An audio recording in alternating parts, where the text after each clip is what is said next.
The night on Vesper 9 felt colder than usual, and Captain Darius Hale knew something was wrong long before the alarms began. He stood on the balcony of the command tower, looking at the stars that usually comforted him. But tonight, they felt silent, like they were holding their breath. For weeks, the humans on this small outpost had sent message after message to the nearby alien coalition. They had asked for patrol support, for extra supplies, even for a small scout ship to check strange signals near their system. Every request was ignored. The coalition's leaders believed humans were too emotional, too fragile, too new to be treated as equals. To them, Vesper 9 was a burden. Something to be tolerated, not protected.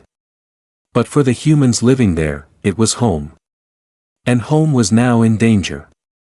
Inside the control room, engineers worked nervously. The strange readings in orbit were growing stronger.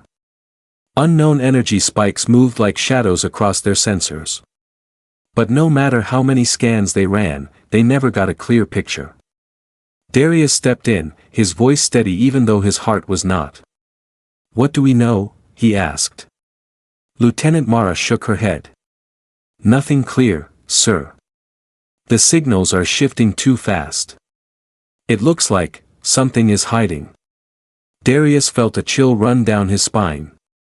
Things that hide usually do so for one reason: attack. He made another attempt to contact the alien coalition. Again, no response. No voice. No message. Not even a signal beep. It was like the humans did not exist. Outside, the wind began to rise. The ground vibrated softly, as if something huge moved beneath the soil. Suddenly, an explosion lit up the far edge of the outpost. A communications tower collapsed, sending sparks across the sky. Alarms screamed. Red lights flashed. Engineers shouted warnings. And Darius finally knew the truth. The enemy had arrived. The attack came without a face.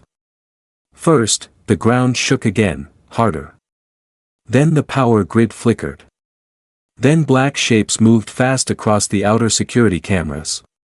When Darius leaned closer to the screen, he saw something he had never seen before: tall insect-like creatures, with long limbs and glowing eyes, moving in groups with terrifying speed. They did not walk. They swarmed. "They cut our signal lines," Mara said, her voice breaking. "The coalition will never know we're under attack." Darius already knew the coalition did not care. Humans were only useful to them when convenient. And now, when protection mattered the most, they had turned their backs. He tried again to send an emergency message. Failed. Tried to connect to any nearby ship. Failed. Tried to reach even a single beacon in the coalition network. Failed. It was like the universe closed all doors at once. The insects were now climbing over the east barricade. Defense teams fired in panic, but the creatures kept coming, more and more, wave after wave. Darius felt helpless watching them overwhelm his soldiers. "How many civilians left in shelters?" he asked. 300, sir," Mara replied. "And the shelters won't hold forever." He had no time. No help.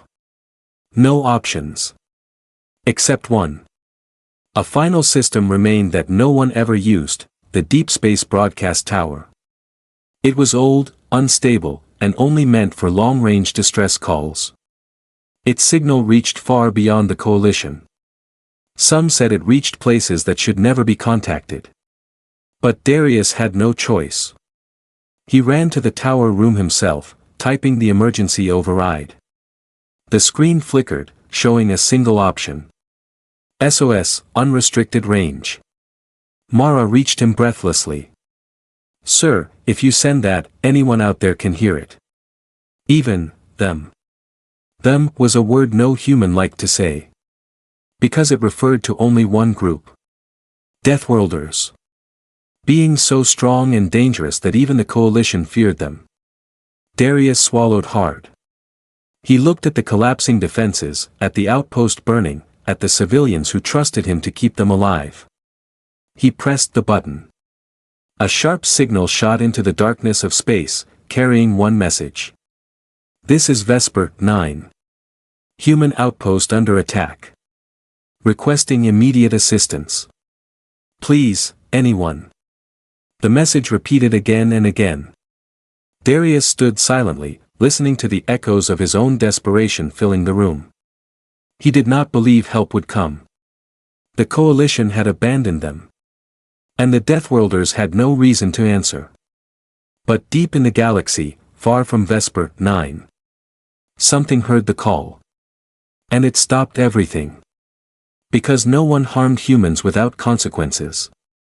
Across the galaxy, on a world no map dared to label with bright colors, the sky cracked open with thunder as a group of warriors trained beneath a storm.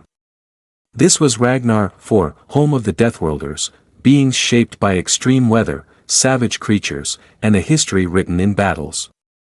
No diplomat visited Ragnar 4. No ambassador ever stayed for more than a day. Everyone feared the Deathworlders. But today, something unusual happened. Inside the command citadel, a massive hall carved from black stone, General Cale Thorne stood before a holographic display when a strange alert flashed red.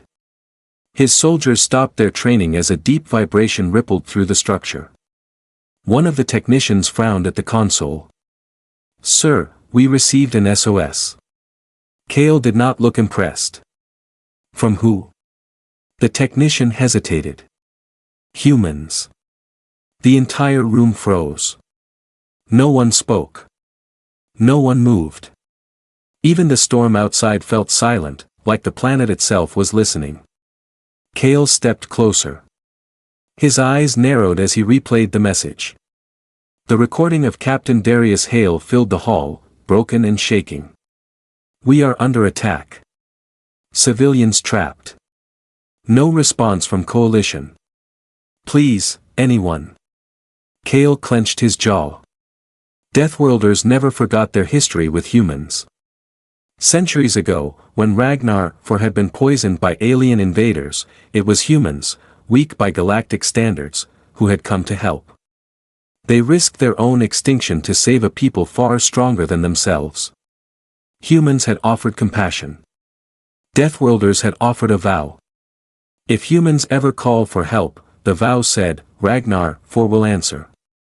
It was not a political promise. It was a promise carved into their honor.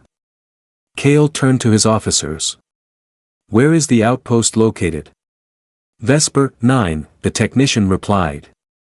"In coalition space." Cale raised an eyebrow. "And the coalition ignored them?" "Yes, sir." Their channels were silent. A slow, dangerous smile spread across Cale's face, one that usually meant doom for someone. "Prepare the warships," he said. The officers straightened. "Which fleet, sir?" "All of them." The technician stared at him, shocked. The Deathworlders never moved their full force unless a planet was in extreme danger. "Sir, the coalition will think we are attacking them." Cale looked at the hologram of Vesper 9, now glowing red with distress markers. "They abandoned humans," he said calmly. "Let them be afraid." Within minutes, Ragnar 4 burst into motion. Massive hangar doors slid open, revealing dark metal ships taller than mountains. Engines roared like thunder. Soldiers in heavy armor sprinted into formation, their faces fierce and ready. One young soldier, Rhea Voss, approached Cale. "General, are we really helping humans? We have not heard from them in years." Cale answered without looking at her. "Humans do not need to ask twice." Rhea nodded. Deathworlders admired humans for one strange reason. Humans were fragile, yet they never gave up. They fought even when they knew they would lose. And Deathworlders respected that more than any weapon. As the ships powered up, a message spread across Ragnar 4's communication network, a message that made warriors stop and tighten their fists. "Human outpost Vesper 9 under attack. Deathworlder honor demands we respond." Every soldier repeated a single phrase. Honor demands we respond. The ground shook as the largest ship, the Iron Howl, lifted into the sky. Lightning cracked around it as if the storm itself bowed to the vessel. Kale stepped onto the command bridge, eyes sharp and cold. Set course for Vesper 9, he ordered. The navigator hesitated. Sir, if the coalition sees us entering their space. They will move aside, Kale interrupted. Or they will learn what fear truly means. As the fleet sliced into hyperspace, Kale replayed the SOS again. He listened carefully to Darius Hale's voice, the desperation, the fading hope, the moment where he realized no help was coming. To Kale, that sorrow was unacceptable. Hold on, human captain, he whispered. Your message reached the wrong people, and the right ones. Across the galaxy, coalition leaders finally noticed the massive Deathworlder fleet moving at impossible speed. Panic spread inside their meeting halls. Why are the Deathworlders entering our borders? One leader cried. With all their warships, another shouted. A trembling assistant answered, we believe, a human SOS reached them. Silence fell. The coalition had ignored that same SOS. Now, a force they feared more than any enemy was coming. And the Deathworlders were not coming to negotiate. They were coming in fury. On Vesper 9, the world was falling apart.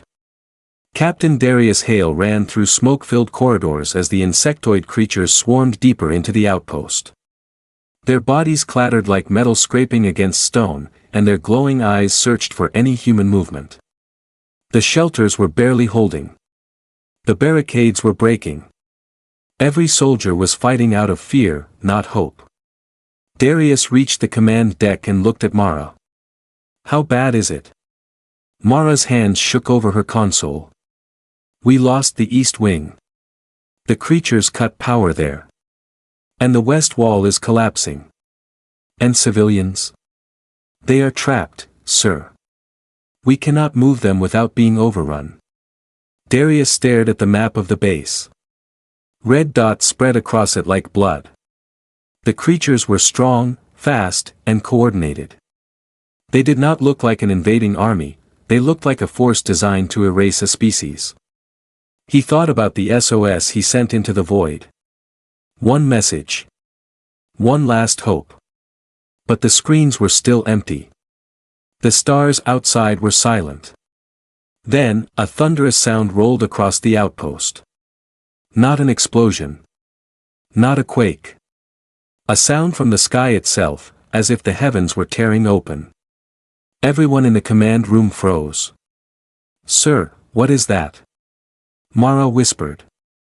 Before Darius could answer, the entire ceiling above them shook. Dust rained down. Bright blue streaks of light burned across the sky. Soldiers ran outside, their fear briefly pushed aside by confusion. Darius followed them out. The wind was strong. The air vibrated. Then he saw it.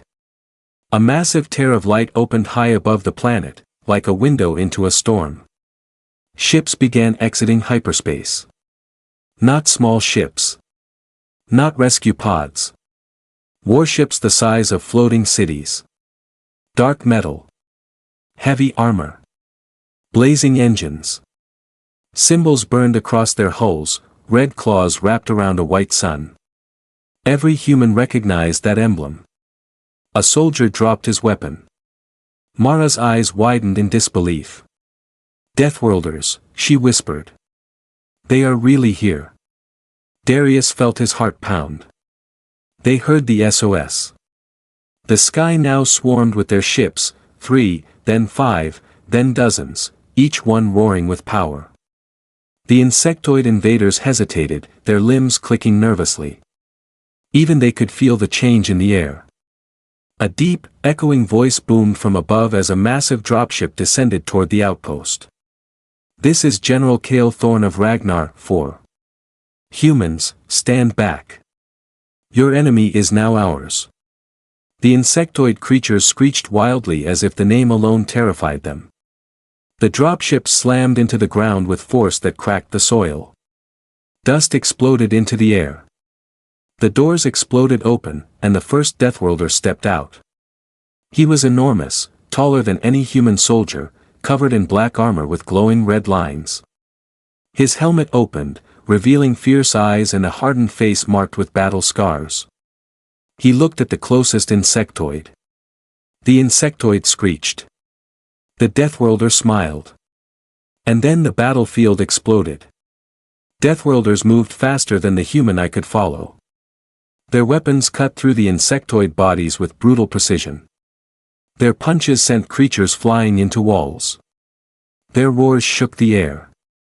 One Deathworlder soldier lifted an insectoid off the ground with one hand and slammed it into the dirt so hard the earth cracked beneath it. Another Deathworlder fired a weapon that looked like a black spear, yet it unleashed an entire wave of blue energy, wiping out a whole cluster of enemies at once. The invaders tried to run. Deathworlders hunted them down. Darius watched, stunned. I have never seen anything like this. Mara stood beside him, speechless. Sir, they are fighting like the insects insulted their ancestors. They insulted something worse, Darius said. They hurt humans. Above them, the iron howl hovered low. Its lights cast a red glow across the battlefield. And then General Kale himself jumped from the ramp, landing with such force that shockwaves rippled through the ground. He stood in front of Darius, towering, solid, and terrifying. Human Captain, Kale said, your message reached us. Darius struggled to find his voice. Why come for us? Kale looked toward the battlefield, where his warriors continued tearing through the invaders. Because a promise is a promise, Kale said quietly. And the galaxy should remember that. Behind him, a Deathworlder warrior shouted, General. They are retreating. Kale's eyes hardened. No. They are being chased. He pointed forward, and the Deathworlders stormed ahead with renewed fury. Light, fire, and roars filled the air as the insectoid invaders met a force they were never meant to challenge. Darius exhaled slowly. Hope finally felt real again. But Vesper 9 had only survived the first storm. The second one, the one the Coalition feared the most, was still coming. Because the Deathworlders had arrived. And now the galaxy had to face their judgment. The battlefield fell quiet for the first time since the attack began. Smoke rose from broken towers, and injured soldiers leaned against rubble, trying to understand what had just happened. The insectoid invaders, once unstoppable, now lay scattered in pieces across the ground. Deathworlders stood among them like giants carved from storms. Their armor glowed faintly, their weapons hummed with cooling heat, and their expressions showed no joy, only duty. Captain Darius Hale walked through the ruins with General Kale beside him. It felt unreal. Hours ago, the outpost had been begging for help. Now, the most feared warriors in the galaxy were guarding its walls. Darius stopped near the largest crater created by the battle. General, you saved us. I do not know what to say. Kale placed a heavy hand on his shoulder. You do not need to say anything. Your SOS called us. We answered. But why? Darius asked softly. The Coalition ignored us. They pretend we do not matter. So why would the Deathworlders, of all people, come for us? Kale looked at the sky, where storm clouds spun above the burning remains of enemy ships. Because humans saved us once, Kale said. You gave help when nobody else did. You saw us not as monsters, but as people. Honor remembers that. Darius felt his breath catch in his throat. At that moment, Mara ran up to them. Sir. Coalition ships entering orbit. Darius and Kale lifted their heads as bright lights flickered in the sky. The Coalition had finally arrived. After the danger was gone. After the fighting was over. After humans nearly died. Several sleek white ships hovered above, afraid to land. Their captain sent nervous transmissions. This is Coalition vessel Arcturus. We detected heavy conflict. Is everything under control? Kale smirked without a trace of kindness. Now it is. Darius folded his arms. Where were you earlier? Static filled the line before a voice responded, shaky and rehearsed. We did not receive your distress signal. Darius almost laughed at the lie. Mara rolled her eyes. Even the civilian survivors behind them muttered angrily. Kale took a step forward, his voice deep and cold. I will speak, he said. The coalition ships remained silent, terrified to interrupt. Kale activated a long-range broadcast. His voice echoed across the sky, into every coalition ship, into every command center watching from afar. You ignored humans, Kale said slowly. Not once. Not twice. You ignored them when they cried for help, when they bled, when they were hunted. Coalition officers stammered, General Kale, please. Kale continued. You judged them as weak. You treated them as a burden. But hear me now. A Deathworlder warship passed overhead, casting a long shadow across the outpost. Soldiers everywhere, human and Deathworlder alike, stared at Kale. If humans call for help again, Kale said, and you choose silence, then Ragnar, for will not stop at saving them. His eyes hardened as he spoke the final line. We will come for the ones who abandoned them. The coalition ships lowered instantly, almost like they were bowing. They said nothing. No excuses. No arguments. Only fear. Kale turned away from them as though they no longer mattered. He faced Darius instead. Your people are safe. But Vesper 9 must rebuild stronger. You must not depend on those who only stand with you when danger is over. Darius nodded. We will. Humans learn fast. And humans grow faster, Kale replied. Together, they walked through the outpost, where civilians were beginning to emerge from shelters. Some cried in relief. Others stared at the Deathworlders with awe instead of fear. One child approached a tall Deathworlder warrior nervously. Did you come just for us? She asked. The warrior knelt down. His voice softened. We came because no one should face the dark alone. The girl smiled for the first time that day. By evening, fires were contained, shelters repaired, and temporary shields placed around the base. Deathworlders worked beside humans as if they had known each other for years. The mood shifted from terror to survival, and then to unity. Darius stood at the edge of the landing zone as Kale prepared to board his dropship. I hope one day we can repay you, Darius said. Kale shook his head. Humanity already did. Long ago. This, he pointed at the sky, was simply us returning the favor. He turned to board, then paused one last time. And Captain? If danger comes again, send the SOS sooner. Deathworlders do not sleep. The ship rose into the air, engines roaring like thunder. One by one, the Deathworlder fleet lifted off, forming dark silhouettes against a fading orange sky. As they disappeared into the stars, the people of Vesper 9 felt something they had not felt since the attack began. Strength. Hope. And the knowledge that humanity was not as alone as the galaxy believed. Because the SOS no one wanted to answer was answered by the